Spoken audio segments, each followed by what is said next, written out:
So hello and welcome. तो आज हम लोग इस वीडियो में देखने वाले हैं क्लास 9th का सोशल साइंस का कॉलोनियलिज्म वाले चैप्टर का नेक्स्ट वीडियो। तो जैसा कि आपको पता है कि इसके बहुत सारे वीडियोस जो है आने वाले हैं, क्योंकि ये चैप्टर बहुत बड़ा है और एग्जाम पॉइंट ऑफ व्यू से क्या है, बहुत ज्यादा इंपॉर्टेंट है। तो आज जो हम लोग वीडियो में डिस्कस करने वाले हैं वो है the opposition to foreign control. मतलब चाइना में हमने पढ़ा था, पिछले वीडियो में डिस्कस किया हुआ था कि किस तरीके से अमेरिका के लोग, जर्मनी के लोग, फ्रांस के लोग, पुर्तगाल के लोग, अलग अलग यूरोप कंट्रीज, अमेरिका कंट्रीज के जो लोग हैं वो चाइना में आकर अपना अपना क्या कर रहे थे, ट्रेड जो है कर रहे थे। तो इससे वहां के लोगों में जो है एक फीलिंग जागा कि बाहर के लोग आकर हमारे देश में रहकर हम पे कंट्रोल कर रहे हैं, हमारे ट्रेड पर कंट्रोल कर रहे हैं। इसके लिए उनके अंदर में गुस्सा जागा, एक बोल सकते हो आप रिवोल्ट जो है क्या हुआ वहां पे जागा।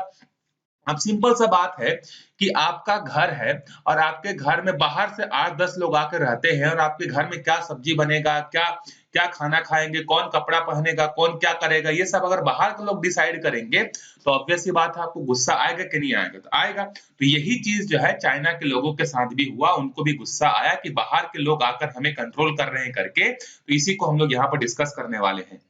चलो स्टार्ट करते हैं। We saw how the European countries got what they wanted without directly capturing Chinese territory। हमने पिछले वीडियो में भी देखा हुआ था कि जो चाइना, मतलब चाइना की जो टेरिटरी है उस पे किसी का इंटरेस्ट नहीं था कि चाइना की जमीन को हम कब्जाएंगे, वहां खेती करेंगे, वहां ऐसा करेंगे। ऐसा कोई भी पर्पस जो है किसी भी यूरोप कंट्री का नहीं था, ना तो अमेरिका का था, ना तो ब्रिटेन का था, ना तो किसी और देश का था। बस वो क्या चाहते थे कि बिना जमीन को कैप्चर किए उनके जो फायदे हैं, उनको जिस जिस चीजों में फायदा हो सकता था वो सिर्फ उन्हीं पर फोकस करते थे, बाकी चीजों पर जो है नहीं करते थे। Chinese rule was still in the hand of the मंचू emperor. अब देखो चाइना में अभी भी कौन सी डायनेस्टी रूल कर रही है? अभी भी मंचू डायनेस्टी जो है क्या कर रही है, वहां पर रूल कर रही है। But his authority did not extend over large territories that were the sphere of influence of the foreign traders। लेकिन अब देखो, नाम मात्र का राज कौन कर रहा था? मंचू डायनेस्टी के लोग। लेकिन इनका जो कंट्रोल है वो ज्यादा एरिया पर नहीं था, कुछ लिमिटेड एरिया पर ही क्या था, मंचू डायनेस्टी के लोगों का कंट्रोल था। बाकी जगह पर किसका कंट्रोल था? बाकी जगह पर ब्रिटेन के लोगों का, जर्मनी के लोगों का, फ्रांस के लोगों का कंट्रोल था। Also, he had to pay large sums in the compensation. As a result, the tax burden on the people increased। और हमने पिछले वीडियो में देखा था कि जब फर्स्ट ओपियम वॉर हुआ था तो जिसमें चाइना का हार हुआ था और चाइना को बहुत सारा शर्त जो है क्या करना पड़ा था, मानना पड़ा था, जिसमें उनको ट्रेड बेनिफिट देना पड़ गया था और बहुत सारा जो है कंपनसेशन अमाउंट देना पड़ गया था। तो अगर चाइना के राजा को कंपनसेशन अमाउंट देना पड़ेगा ब्रिटेन के लोगों को, तो उस कंपनसेशन अमाउंट को वह कहां से लाएगा? तो लोगों पर जो है टैक्स का जो बर्डन है उसको क्या करेगा, बढ़ा देगा। पहले 10 रुपए टैक्स लगता था, अब वो 50 रुपए 40 रुपए हो जाएगा। तो इससे लोग भी क्या होने लगे, परेशान होने लगे कि यार पहले टैक्स कम था, अब टैक्स ज्यादा हो रहा है, ऐसी प्रोडक्शन हम कर नहीं पा रहे हैं करके। तो लोगों का गुस्सा जो है क्या होने लगा, फूटने लगा। The people were feeling a sense of a hopelessness and the despair and were looking for change following the humiliating treaties China was forced to sign। अब वहां के लोग क्या करना चाहते थे, उनके मतलब एक होपलेस हो गए थे वो कि मतलब कोई भी देश आके हमें गुलाम बना रहा है, कोई भी हमारे देश में ट्रेड कर रहा है, कोई भी देश हमें हरा दे रहा है और बुरी तरीके से हराने के बाद ट्रीटी करवा रहा है और ट्रीटी में बहुत सारा पैसा चले जा रहा है करके लोग जो है अब जो है ना उनको खराब फीलिंग होना स्टार्ट हो गया। Many of them turned against the emperor because he had failed to control the foreign powers। और वहां के जो लोग हैं, वहां के मंचू डायनेस्टी के राजा पर क्या करने लगे, ब्लेम करने लगे, लोग उससे गुस्सा होने लगे क्योंकि वो बाहर के लोगों को आने से नहीं रोक सका करके लोगों का गुस्सा जो है बढ़ने लगा। As a result, there were many uprisings between the 1850s and 90s। The Chinese government took the help of the foreign powers to suppress the people। अब लोग जो है क्या करने लगे, वहां के राजा के खिलाफ जो है रिवोल्ट करने लगे।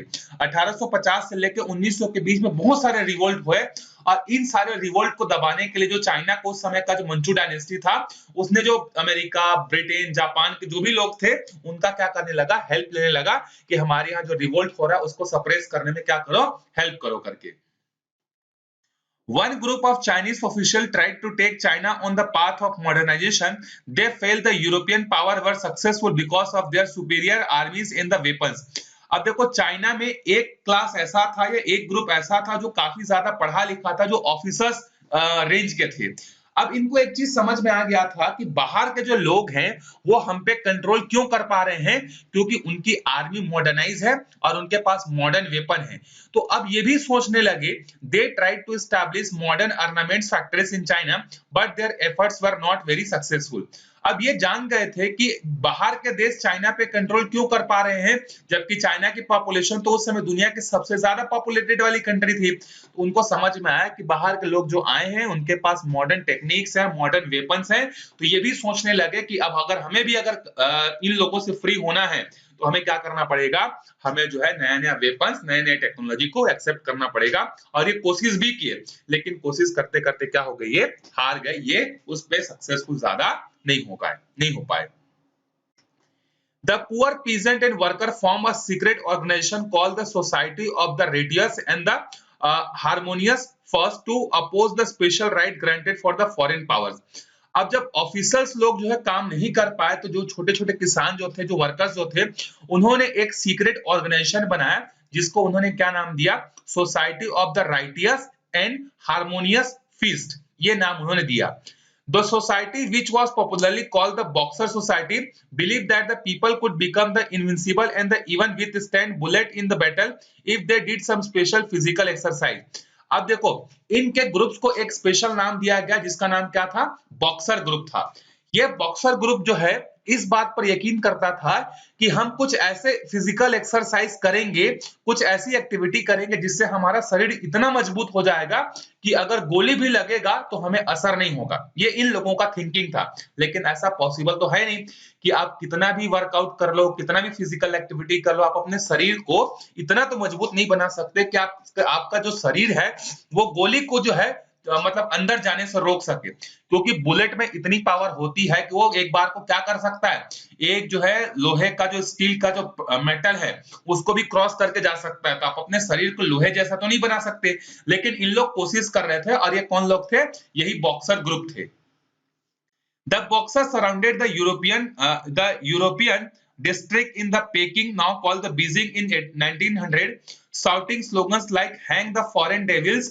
They surrounded the capital city for the several months. अब इन्हीं बॉक्सर ग्रुप के लोगों ने क्या किया, जो एक पेकिंग है, पेकिंग मतलब आज का अगर हम लोग बात करें तो चाइना का जो कैपिटल है बीजिंग, बीजिंग के उस एरिया पर जाकर ये कब्जा कर लिए जहां पर यूरोप के लोग रहते थे।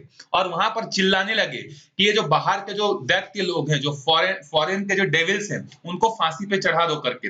और कई महीनों तक जो है क्या किए, बीजिंग को घेर के रखे हुए थे, उन एरिया को जहां पर यूरोप के लोग रहते थे। In August 1900, an international force launched an attack on the Peking to suppress the uprising. और ये बॉक्सर ग्रुप को दबाने के लिए जो है एक इंटरनेशनल जो है फोर्स आया और इनको जो है क्या किया, हटाया और इनको बहुत ज्यादा जो है मारा गया। The soldier indulged in the rampant looting, killing people indiscriminately and the mercilessly, with the Chinese ruler looking as on the mute spectator. अब ये जो इंटरनेशनल फोर्स जो आया था वो क्यों आया था, क्योंकि इन लोगों ने सारे के सारे यूरोप के जितने भी लोग थे सबको कब्जे में कर लिया था। तो अब पूरे यूरोप का जो फोर्स है वो चाइना पे गया और इन बॉक्सर ग्रुप के लोगों को पकड़ पकड़ कर जो है क्या किया, बहुत ज्यादा मारा। और वहां का जो गवर्नमेंट था, जो मंचू डायनेस्टी का जो राजा था, वो चुपचाप से इन सब चीजों को क्या करता रहा, देखता रहा। The Boxer rebellion may have failed, but it gave birth to strong nationalist streak in the Chinese people. As the result, the rule of Manchu dynasty came to an end in 1911 and China was declared a republic. अब देखो, भले ही ये जो boxer group है ये इनको ज्यादा successful नहीं मिला, इनको मरना पड़ा, लेकिन ये अपने देश के लोगों के मन में जो है क्या किया था, एक नेशनलिस्ट का जो फीलिंग है, एक नेशनलिस्ट का जो चिंगारी है, वो चिंगारी इन्होंने उनके लोगों के बीच में जो है पैदा कर दी थी। और देखते ही देखते 1911 में आते आते मंचू डायनेस्टी को इन्होंने क्या किया, वहां से उखाड़ के फेंक दिया। और जो पहले जो है आपका जो चलता था डायनेस्टी सिस्टम चलता था, अब वो क्या हो गया, रिपब्लिक हो गया। ठीक है, रिपब्लिक मतलब जहां का जो हेड होगा वो इलेक्शन के थ्रू जो है क्या होगा, सिलेक्ट होगा। क्योंकि पहले क्या था, डायनेस्टी वाला सिस्टम चलता था, हेरेडरी वाला सिस्टम चलता था कि राजा का बेटा राजा बटेगा, फिर उसका बेटा राजा बनेगा, फिर उसका बेटा राजा बनेगा। अब ये 1911 में खत्म हो गया और चाइना रिपब्लिक बन गया। However, China eventually got its freedom in 1949 after a hard-fought revolution. लेकिन फाइनली रिपब्लिक तो 1911 में बन गया, लेकिन चाइना के लोगों से ब्रिटेन के लोगों को जो है, ब्रिटेन के लोगों से जो है चाइना के लोगों को जो है 1949 में फाइनली जो है क्या हुआ, आजादी जो है मिली, इंडिया के 2 साल बाद इनको आजादी जो है मिली थी। अब यहाँ कुछ क्वेश्चन है, देखो why was China not interested in trading with any other countries. अब चाइना जो है शुरुआत में जो है दूसरे देशों के साथ व्यापार करना क्यों नहीं चाहता था, उसका रीजन आपको पता है, क्योंकि चाइना में इतने सारे रिसोर्सेज थे, इतनी सारी टेक्नोलॉजी थी कि जो भी वहां के लोगों का डिमांड था वो वही के मशीनों से जो है क्या होता था, या वही के सामानों से जो है क्या हो जाता था, फुलफिल हो जाता था और सस्ते दामों पे होता था। तो इतना ज्यादा पॉपुलेशन होने के बावजूद भी उनको बाहर से ट्रेड करने में कोई इंटरेस्ट जो है नहीं था। नेक्स्ट क्वेश्चन है, the European nation colonized the other region of the world establishing their direct control over them, but in China they did not do this। अब ये बोला जा रहा है कि जैसे हमने इंडोनेशिया में देखा, अमेरिका में देखा, स्पेन के लोग, पुर्तगाल के लोग, नीदरलैंड के लोग एक पूरे के पूरे देश को हड़प लेते थे, लेकिन चाइना के केस में ऐसा नहीं हुआ। चाइना में एक देश नहीं था, बहुत सारे देश थे, लेकिन फिर भी चाइना को इन्होंने पूरी तरीके से कंट्रोल नहीं किया। इसका रीजन आपसे जानना चाहता है। इसका रीजन ये है कि बाकी जगह जो था वहां पर सिर्फ एक ही पावर था। जैसे इंडोनेशिया में कौन था, नीदरलैंड के लोग थे, उसके बाद अमेरिका में कौन था, स्पेन के लोग थे। तो बाकी जो अदर कंट्रीज के बारे में जो हमने पढ़ा था वहां पर सिर्फ एक ही सुपीरियर पावर था, लेकिन चाइना में तो बहुत सारे सुपीरियर पावर थे। तो इनको कैप्चर करना आसान नहीं था, क्योंकि अगर मान लो ब्रिटेन जो है चाइना को अटैक करने की कोशिश करता तो अमेरिका, जर्मनी, फ्रांस वाले उसके अगेंस्ट में आ जाते। तो इसीलिए इन्होंने ओपन डोर पॉलिसी जो है क्या की, अप्लाई की कि कोई भी एक देश जो है चाइना को कंट्रोल नहीं करेगा, सबके सब मिलकर एक साथ रहेंगे। Instead they try to establish their influence in direct ways. Why do you think? इसका आंसर मैंने दे दिया। अगला क्वेश्चन है, What do you understand by an open door policy? Why did America favor to open door policy with China? ये open door policy क्या है? अभी मैंने आपको समझाया कि चाइना में एक देश का कंट्रोल नहीं था, अलग अलग हिस्सों में जो है अलग अलग यूरोप के या अमेरिका के देश का जो है कंट्रोल था।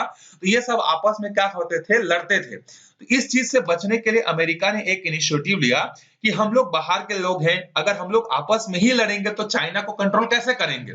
इन्होंने बोला कि हम सब मिलजुल कर रहेंगे, जो भी ट्रेड करना होगा वो सब मिलके करेंगे। कोई भी एक जो है एक कब्जा एक जगह को या एक सिटी को या एक स्टेट को जो है कब्जा नहीं करेगा, सबके लिए ओपन रहेगा, सब आपस में ट्रेड कर सकते हैं। इसको बोला जाता है ओपन डोर पॉलिसी। और ये चाइना में ब्रिटेन मतलब यूएसए ने इसलिए इंट्रोड्यूस किया क्योंकि उसका सबसे ज्यादा ट्रेड होता था किसके साथ, चाइना के साथ। तो सबसे ज्यादा फायदा किसको होगा, यूएसए को होगा। तो इसीलिए ओपन डोर पॉलिसी का जो इनिशिएटिव है ये जो है यूएसए लेकर आता है चाइना में अलग अलग देशों के साथ। ठीक है, तो मिलते हैं अगले वीडियो में। तो नेक्स्ट वीडियो का जो हमारा टॉपिक होगा वो हम देखेंगे अफ्रीका में किस तरीके से कॉलोनियलिज्म जो है स्टार्ट हुआ था, इसके बारे में।